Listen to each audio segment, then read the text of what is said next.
So before we started filming, we both put our energy into these cards and they are ready to go. So why don't we start with the question? As you know tarot, but the more specific you are with your question, the more specific the answer. Will my content creation boost this year? We're going to see a boost. Oh. Okay. So the answer is yes in a way. So we've got the Queen of Chalices here, and we also have the Devil. The Devil is not a negative card. No. It is, as you know, it's giving like yes, but it's giving like yes, but you're gonna have to like let go of some things, maybe like let go of some content that hasn't been serving you, or a brand that has part of the brand that hasn't been serving you, and to really step into your more feminine power a little bit more. We love feminine power. Is what it's giving me. It's giving me, just make sure there's nothing else. It's giving me like step into your feminine power and release anything that's not, oh yeah. And then that's when the shine is going to happen, We love the shine. We love the shine. That's when, the star shine is really going to pop through. So there is something that you need to release, put on the back burner, let go of in order to get there, though, to be able to step in. I wonder what that is. I wish I could get a specific. I know. We want to see if... Yeah, let's see if we can get a like something more specific. What do we need to let go of? Oh. All right. So, too many new ideas. Too many new ideas, Rebecca. Too many new ideas. No, I've been called out. Too many new ideas. You've got to let go of the new ideas. Stick with, your concrete, like what you've got going. The projects that I'm working on. You're already working on. No more starting something and then putting it to the side to start something else. You're right. I need to be better organized about that. As do all neurodiverse women. We tend to start things and then put them down and then start again. All right, anything else? What's another question? Will I have a baby soon? Oh, babies. Babies. I like the babies talk. We like the Oh, okay. Interesting. All right. So, it's going to be a journey. It's going to be a journey. Like it's going to be very much like a leaving things behind journey, like to get there. But you have the world and people around you that are very supportive and that are giving you the possibilities to make that happen. But it's going to take some time of like rest and recuperation and like setting everything else aside to go on that journey, allowing the people in your life around you to give you that support so you could take that rest. So take care of me first and then start worrying about that later. Yeah. Take care of all that content creation, set up the foundation. And once you're in your rest mode, then it's time. Then it's time. Wow. Fantastic. So, Rebecca, we're going to talk some spicy astrology. Now here's the thing. Your sun is in Cancer, your moon is in Aries, and you're a Libra rising. So there's a lot of chaos there. But we're going to put all of the basic signs and aspects and stuff to the side. And we're going to be talking about some serious spice. Now, when I opened your chart, I did that because you have your Lilith, Mars, and South Node all in your 8th house. The house of taboo, secrets, sex, all of the good stuff. It means that like sex and more taboo things come very naturally to you. Oh yeah. It's very easy for you to do things. It's kind of like where you can settle in and feel most comfortable. But you should try in this life not to rely on them so much. Oh, no. And instead be focusing more on stability and your finances and being more stable in this current life. Well, given that I'm no stranger to spicy content, I think that might be a little difficult. Well, you can always be comfortable in it, but it's good to step out of our comfort zones with that south node in your 8th house. But it definitely makes you a very spicy person. And it's also you're in Taurus. Your Lilith and your Mars and your south node are in Taurus. Now, with a Lilith in Taurus, you are a hyper feminine woman. Yes. Autistic bimbo makes sense. Yeah. Yes. Your femininity can, obviously looks different across all cultures and, how we represent ourselves.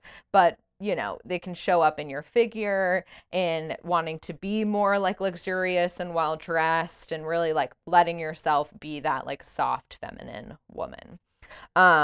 Because Taurus is ruled by Venus, in Lilith, you would probably also like a man who is a little bit more feminine and kind of does lean into his feminine side. And if you haven't, might be interesting to try. And not like, super like metrosexual or whatever, but a man who can, show his emotions and live in his emotional life and kind of put his more like masculineness to the side every once in a while. My boyfriend and I are working on that. Yeah. Showing emotion is a little bit more difficult for him, but he's working on it. Yeah, it's gonna, and you can bring that out of men as well. I like to think I do.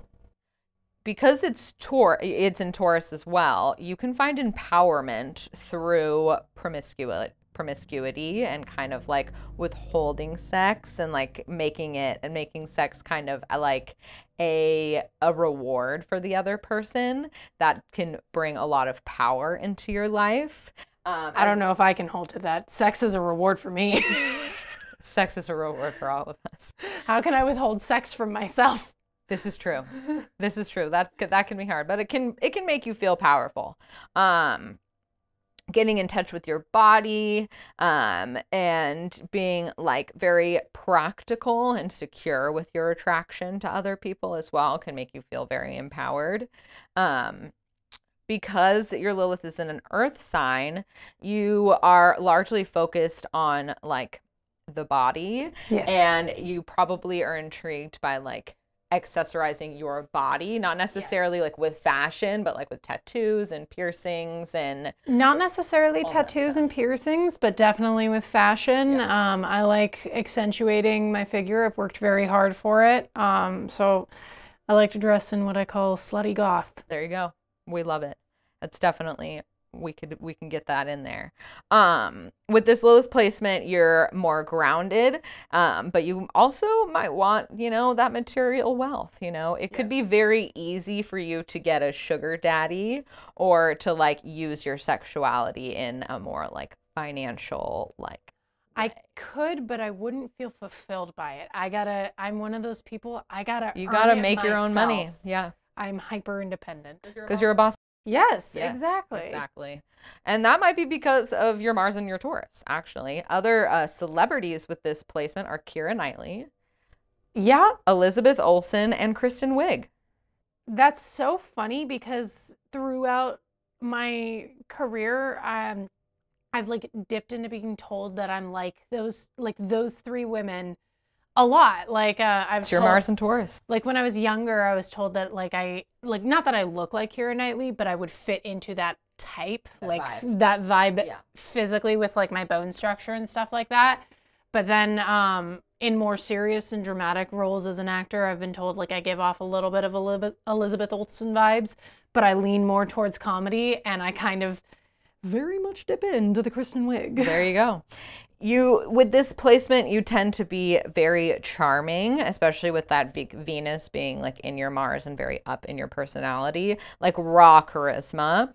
You very much are like more showing rather than telling. Yes, because, I'm not really great at telling. It's okay. Me neither. You can play it cool and go for the long game, but if you use your courting and your charm, like, and with compliments and all of that stuff, you get things a little bit easier. Sex-wise, with Mars and Taurus, you might enjoy slower sex, being more gentle, taking your time with it. On the, sexual spectrum, it's probably more kink-wise, like things that have to do with the voice or the throat, kissing the throat, low gravelly voices, talking during sex. Oh yeah, I love that. I live for that. Yeah, all of that good stuff. You're also probably very like possessive or enjoy being possessed and having that like you're mine, I'm yours, like very much like possessiveness. I'm autistic. Of course I have a domination kink. I like being told what to do. Yeah, I do too. Rules are nice. Exactly. Rules are nice. Identify the roles and I'm happy. Please. We already talked about like your Mars being in your 8th house a little bit, but it's in that same like realm of it just really like the you're mine, I'm yours, like that possessiveness, like it really just locks that in with having Taurus, having your Mars in Taurus and in your 8th house. It's like that's a really big part. Lastly, we're going to talk about your Venus, which is in Leo, which is just makes you very passionate, creative, confident, and dramatic, all You're those. saying I'm dramatic? What? No. I've never been told that in my life. It brings that into your love life, like into relationships and into your Venus, like that Venus side of you. It makes you crave strong physical connection. You're usually drawn to men who are very confident and like know who they are and are outgoing and all of that good stuff. My boyfriend, who he's the love of my life, honestly, literally the thing that attracted me to him was just that he had this confidence. Like there was something about the way that he stood, the way that he sat with me, the way that he talked to me. It was just like he just knew that I was attracted to him and he knew that he was attracted to me.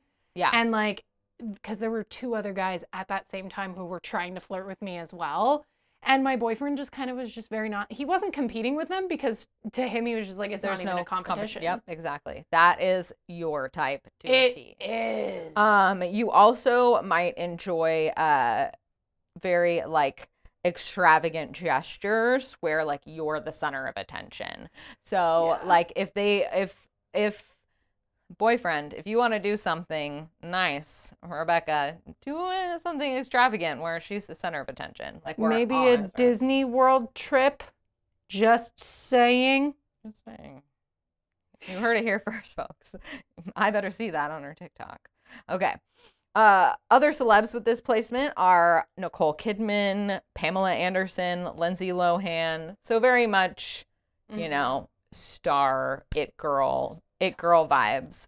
According to your Venus sign, if you've probably seen this trend on TikTok, it really, shows you what aesthetic like you would look best in wearing when it comes to attracting people. I've not seen that. Really? No. Okay, yeah. So your Venus sign really helps you like especially as a woman, not as a man. As a man, you should be looking at your Mars sign on how you should dress and show your masculinity. But as a woman, you want to look at your Venus sign on how you should dress and attract the opposite sex, or just be the most attractive version of yourself. Something that's well structured, exaggerated lines, very much curve inducing, looks good on Leos. Golds, purples, and very like dramatic colors look really good on you, as well as animal prints and like bold, like big prints, like makes people's like eyes go to you.